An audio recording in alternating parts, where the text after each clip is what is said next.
All right, y'all, buckle up. Today's Poorly Educated podcast. Today in the news edition is one of them days where the world's on fire, the politicians are hollering, and somehow Batman Day got tossed in there like sprinkles on a turd sundae. Let's dive in before my cousin Earl decides to storm in here and ask why his truck won't start when the gas gauge is sitting on E. Well, hey there, folks. Welcome back to the Poorly Educated podcast, where the news is real, but the commentary is dumber than a raccoon stuck in a soda machine.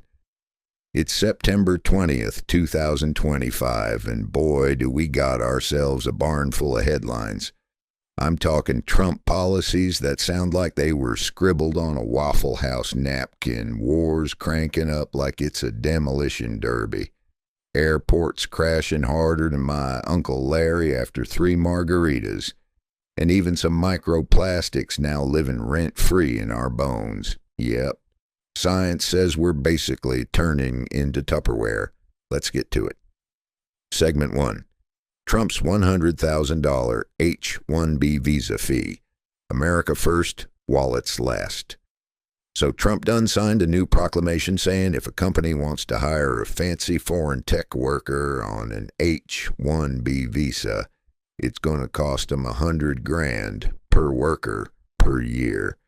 That's right, $100,000 just to bring in someone who actually knows how to fix the Wi-Fi when it goes down.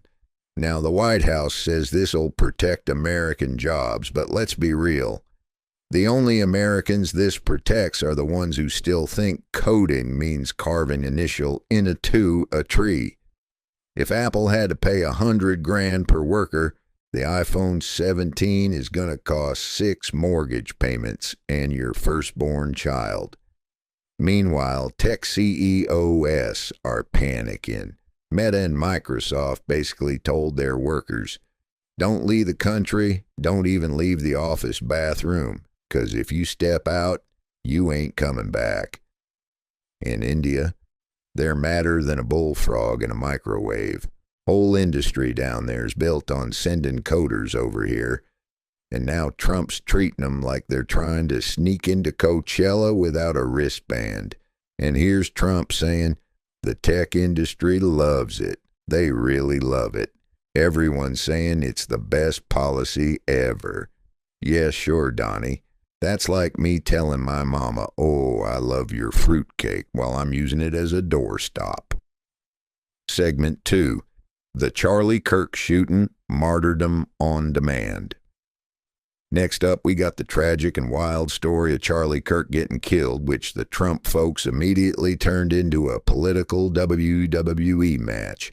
Vice President J.D. Vance went full-on Fox News preacher mode, taking over Kirk's podcast from the White House. Ain't nothing saying respectful like setting up a studio in the Oval Office like it's Joe Rogan's basement. They're calling it left-wing terrorism, even though the motive ain't confirmed. And Trump's already sending the National Guard into Memphis, saying Chicago's probably next. I tell you what, at this rate, Trump gon' have more troops in American cities than we got in the Middle East. And now they're making Charlie Kirk out to be a martyr. They got documentaries, podcasts, probably a limited edition bobblehead on the way. I wouldn't be surprised if they slap his face on a commemorative plate next to Mount Rushmore and Dale Earnhardt. But here's the kicker. Universities and media folks are losing jobs for making the wrong Facebook posts about it. So we're heading into an era where free speech means you're free to agree with the president or free to pack your bags. Y'all, it's like we're playing Monopoly, but every square just says, go to jail. Segment 3. Trump versus media and Harvard. The grudge match, Trump's fighting everyone. Media, late-night TV, and now Harvard. Jimmy Kimmel's show got suspended, and Trump's saying negative coverage should be illegal. Now hold up, negative coverage illegal? If that's true, my Aunt Brenda would be doing 25 to life for trash-talking every neighbor on the block. And then Trump's picking a fight with Harvard, threatening sanctions like it's Iran. He even asked the Supreme Court to kick a Federal Reserve governor off the board. Buddy, that's like me walking into Waffle House and demanding they fire the cook 'cause he won't make my hash browns presidential style. This ain't checks and balances anymore. It's Trump playing Jenga with the Constitution while everyone else is screaming, "Don't touch it." Segment 4, Russia and Ukraine, Drone Wars Backyard Edition. Over in Ukraine, Russia launched 580 drones and 40 missiles in one night. That ain't a war. That's a yard sale with explosives. And Ukraine, they ain't sitting back. They're using homemade drones to hit Russia's oil refineries 1,000 kilometers away. Folks, this war's turned into battle bots, except instead of little robots flipping each other over, it's entire cities getting flattened. And Zelensky's meeting Trump at the UN soon. That's going to be awkward. Zelensky's begging for Patriot missiles, while Trump's probably asking, "So what's it like being on Dancing with the Stars?" Segment 5, Israel and Gaza. Gaza's burning. Diplomacy's burning too. Israel's bombing Gaza City again, killing dozens in one morning, and the UN just dropped a report accusing Israel of genocide. That word ain't tossed around lightly. It's like the nuclear option of accusations.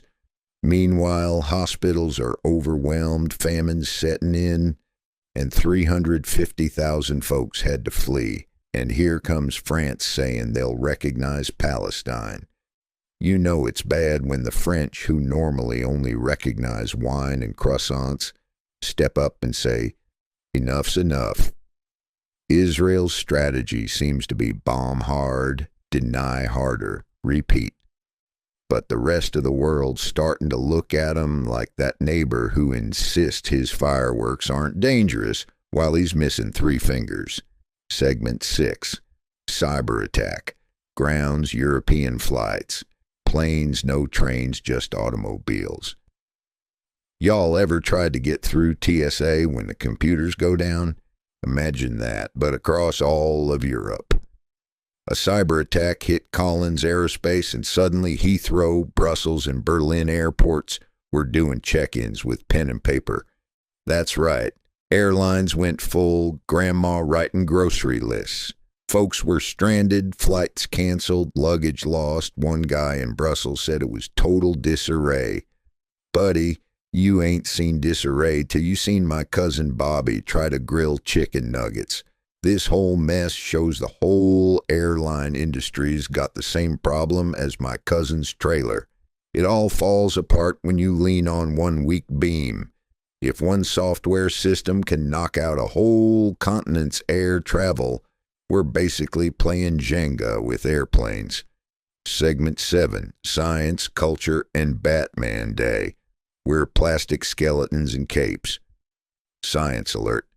They found microplastics in human bones, which means if you die and someone digs you up in 100 years, they're going to think you were buried in a Walmart bag.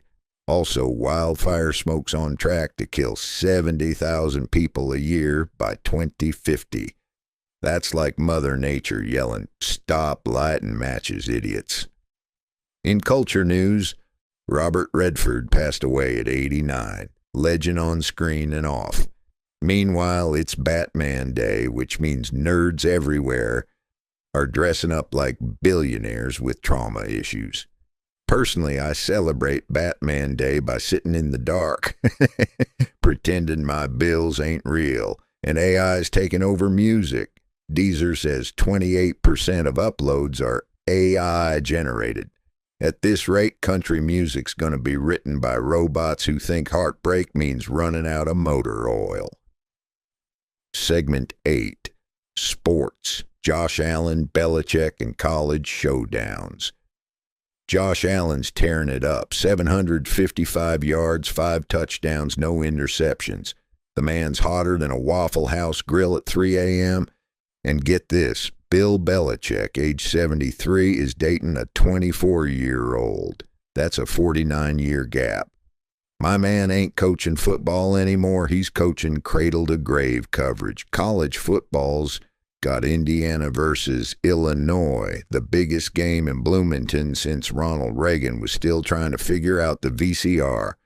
And the Reds are playing the Cubs because baseball rivalry means yelling, "This is our year," every year since 1908. Conclusion. So that's today, y'all. Wars heating up, Trump picking fights with everybody. Europe's airports crashing, microplastics in our bones. Batman getting a party. And Bill Belichick proving age ain't nothing but a playbook. The world may be falling apart, but at least we got each other in this podcast where you can always count on one thing. The news will sound dumber coming out of my mouth than it did going in. Now excuse me while I check my skeleton for plastic.